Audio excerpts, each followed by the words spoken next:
Feira Brasileira do Varejo, esse é o FBV Cast, trazendo para vocês os insights direto para o palco, para você aqui.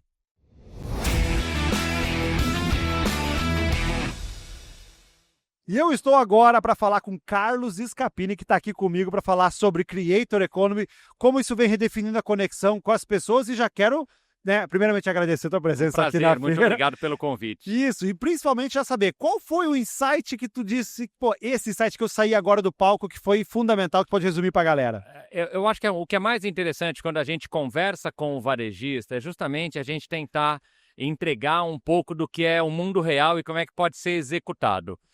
O que a gente gosta de falar muito e faz todo sentido é que quando você fala em Creator Economy, em fazer comunicação a partir de influenciadores, é uma atividade muito democrática, ela independe do tamanho. Então, para mim e para todo mundo que está nos vendo, você não tem que ter uma verba gigante nem uma experiência gigante. Você vai começar do jeito que você começa. Então, a democracia e a possibilidade de você aprender utilizando a comunicação com influenciadores é muito grande e ela é prática para todo tamanho de varejista. Legal. Hoje, por exemplo, quando se fala em micro, nanos influenciadores, isso é algo que é importante para o mercado? Então, sim, é super. Na verdade, toda a comunicação através de influenciador é importante e tem o seu papel em determinado momento. Quando eu falo da acessibilidade, é justamente porque a gente... Eu sou do tempo que eu fazia comunicação offline, então eu sou do tempo do TV, rádio e outdoor. A TV, rádio e outdoor era para, sei lá, as 200, 500, 1000 principais marcas do Brasil. Quando a gente fala de Creator Economy, a pessoa que tem uma loja faz isso, a manicure pode fazer, o dono de padaria. Então, quando eu falo sobre acesso, naturalmente que o dono da padaria vai contratar uma pessoa que tem a regionalização, que está próximo do fluxo dele. Então, é muito mais assertivo. Antigamente, o pequeno e o médio varejista tinha poucas opções de comunicação e opções que demandavam algum nível de especialidade. Mesmo para você fazer mídia programática, que é fácil, você tem que ter algum nível de especialidade. A Creator Economy te permite ir aprendendo ao longo do tempo com um nível de investimento que é proporcional à sua capacidade. Legal. E hoje, por exemplo, que dica tu dá para o pessoal que está começando com o negócio, que tem ali talvez esse flerte com a Creator Economy? Que dica tu dá para esse pequeno e médio empreendedor? A primeira coisa é não ter medo de falar, não ter medo de fazer, não ter medo de abrir câmera. Nós estamos falando... o pequeno empresário, ele é a voz e a cara do próprio negócio. Então, assim, a primeira coisa é, eu não gosto de falar. Mentira, se você é um varejista, você gosta de falar. Sim, verdade. Você está acostumado a falar um a um e a fazer ótimas vendas nesse sentido. Você se posicionar na frente de uma câmera para contar a proposta de valor da sua marca é a mesma coisa. E você exatamente está exercitando esse tema. Então, a primeira coisa é fazer. Não tem que te preocupar, mas a qualidade ficou ruim. Eu não sei. Cara, não é um problema. O problema é fazer e melhorar. Fazer e melhorar. Não fazer, eu acho que é o grande limitante que as marcas têm.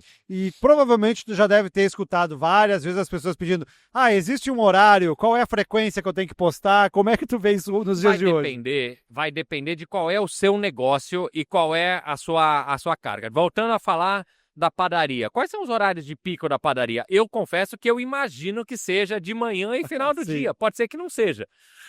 Então aí é entender o seguinte, que horas eu vou conseguir convencer o cara a comprar pão quente ou vir tomar café da manhã comigo? Tem um trabalho de análise de cada um dos negócios e cada um dos fluxos. E quando você olha as melhores práticas, está cheio de gente que vende curso com melhor prática. Sim. Cursos que são práticos, cursos que não são tão práticos em alguns momentos. Você tem sempre que customizar para a sua realidade. Não adianta o Instagram falar que horário bom de postar é às 8 da noite, sua loja fecha às 6. Ou Exato. Então você vai ter que encontrar um complemento de atendimento para isso. Você integra Instagram com algum atendimento via WhatsApp, por exemplo. E aí isso também te permite que você tenha uma possibilidade de receita além do horário tradicional de funcionamento. Eu vejo muitas vantagens em você utilizar as ferramentas de comunicação que estão disponíveis hoje em dia. E aí já volto para uma outra pergunta que sempre também é polêmica. Qual é a mídia social que eu uso? Aí voltamos nessa mesma resposta ou como é que funciona? Não tem resposta certa e não tem resposta errada. E você tem que entender, é o seguinte, aonde está o seu cliente? Aonde está o meu cliente? Naturalmente, do ponto de vista de escalabilidade, os clientes todos vão estar no Instagram, no TikTok e no Kawaii, no mínimo. Mas eu conheço marcas que comunicam só via LinkedIn, porque eles entendem que o projeto deles funciona muito mais, a mensagem que eles têm a passar funciona no LinkedIn. Normalmente, alguém que está começando vai testar um pouco em cada lugar para entender o que funciona. Porque o Instagram é mais fácil de você produzir, o TikTok precisa de um pouquinho mais de criatividade, mas ao mesmo tempo, por exemplo, o social commerce, né, que é o comércio via todas essas plataformas, o TikTok tem virado quase um sinônimo de categoria nesse sentido, apesar que o YouTube começou a fazer isso, o Instagram começou a fazer isso, faz com que todo mundo seja muito, muito prático. A conversa numa rede social é muito como a conversa que a gente está tendo aqui, sem nenhum tipo de preparação posterior. Lógico, você está bem iluminado, está bem editado, mas se você não tiver luz, está tudo bem. E se você não sabe colocar a legenda, tem um botão e a legenda aparece. Então, assim, é tudo muito intuitivo, é feito para justamente o não usuário fazer. E como é que entra a inteligência artificial no auxílio para a produção de conteúdo? Aí vai depender muito. Tem gente que fala, e a gente já está conversando sobre este assunto, no qual você tem avatares virtuais produzindo todo o seu conteúdo. Aí vai entrar numa briga de algoritmo entre eu faço uma coisa que o Instagram me deixa mostrar ou não. O básico de tudo é você construir a sua roteirização através de um agente, você construir melhores práticas, porque sim, ele vai conseguir buscar e produzir. Mas, por exemplo, você vai no Claude, o Claude produz vídeo. Então, Legal. se você tiver... E olha, semana passada eu fiz um curso de Claude, em 2 horas eles ensinam a produzir um vídeo. Não é ciência de foguete. Então tá tudo muito próximo. O que eu diria para você é, a inteligência artificial vem para fazer o que a gente não tem mais tempo de fazer ou a gente não sabe fazer. Ela não substitui a inteligência humana, ela é um complemento nesse sentido. Legal. Então, é para dar agilidade, velocidade, praticidade e também te trazer referências. Sempre lembrando que às vezes a inteligência artificial não é tão inteligente. Você tem que fazer as perguntas. Se fez a pergunta meio torta, a resposta vem totalmente enviesada. E não dá para se fiar 100% nela, né? E aí eu me divirto com os memes que a gente vê dos criadores de conteúdo simulando conversas com a inteligência artificial, na qual, se você não faz a pergunta bem feita, a resposta vem totalmente enviesada com aquele: desculpe, você está certo, realmente eu não sei a resposta dessa pergunta. E tu sabe que me lembrou uma coisa muito interessante do porquê que o Luva de Pedreiro ele viralizou no TikTok. Eu tava com o pessoal do TikTok, eles falaram que foi porque o algoritmo não entendia a língua dele. Então, por isso ele distribuía para tentar entender não sei se eu tô falando português, russo, tcheco Exato, e tá distribuindo para todo mundo. Então, justamente, aí eu quero entrar nessa parte da audiência. Como é que tu vê essa relevância da criação de conteúdo do Creator Economy nessa questão de distribuição? Porque muitas vezes nós temos que contar com o algoritmo dele entender. Como é que tu percebe essa parte do Creator Economy aliado à distribuição e ao tráfego pago para quem tem negócios? Esse é um desafio, porque o algoritmo é uma ciência exata, mas ela é uma ciência exata, sigilosa e fechada numa caixa preta.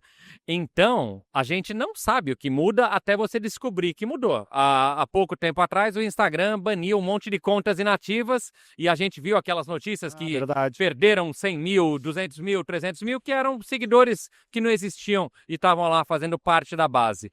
O desafio é que a gente lida com uma realidade que não tem um livro para a gente ler, não tem uma métrica e o IA não sabe. Você pergunta: IA, qual é o algoritmo do Instagram? Ele não vai saber dizer.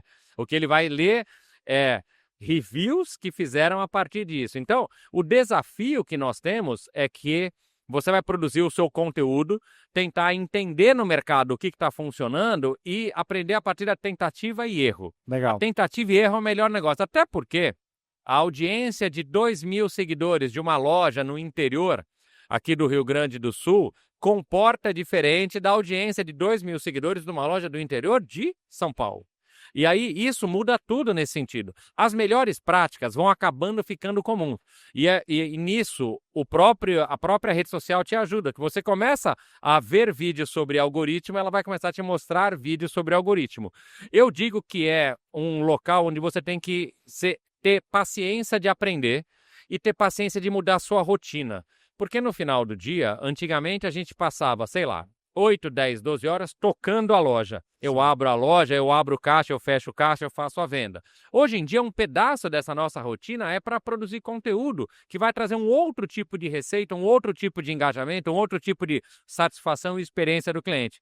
Então, eu diria que aqui O desafio é a boa vontade do ser humano ou do empresário ou do empreendedor em entender que a sua rotina mudou. A minha rotina mudou, eu não faço o que eu faço hoje do jeito que eu fazia há 3 anos atrás. Isso porque eu mudo o tempo inteiro. Quando você tem um negócio que era transacional, no qual uma pessoa entra na sua loja, faz uma compra e sai, a motivação para trazer esse cliente para dentro da loja mudou totalmente. Entendi. Então, eu acho que a principal barreira é a gente entender que a nossa agenda mudou e nós vamos ter que trabalhar de um jeito diferente a partir de agora. E eu já quero aproveitar esse gancho que tu falou para saber a tua opinião sobre o futuro.